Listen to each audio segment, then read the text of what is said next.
going to read you a letter. Actually, it was in my high school yearbook that he wrote to me.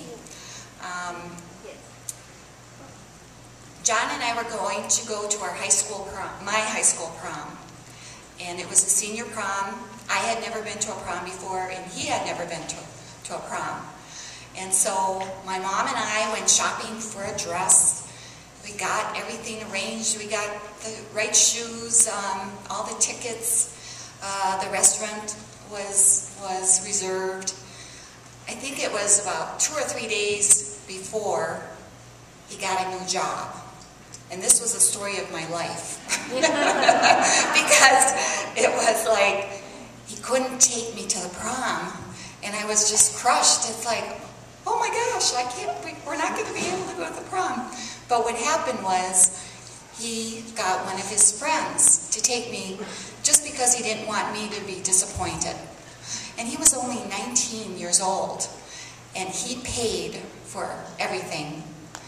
And in the 50s, it was not common to go out to eat at a restaurant. It was, say, for special occasions like the prom. And so I had a great time. I went with his sister Lydia and her boyfriend.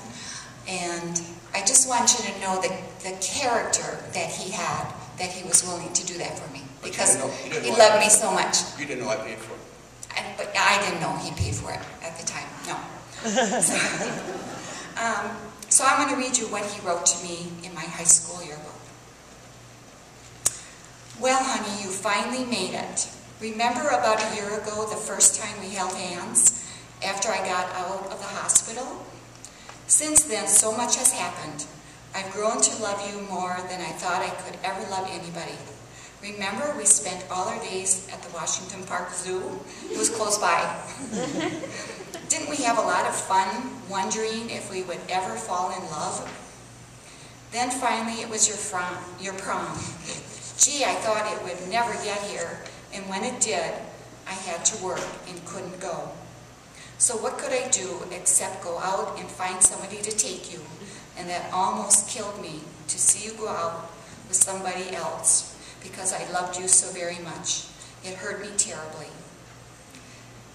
Let's see how good we can make out in the future.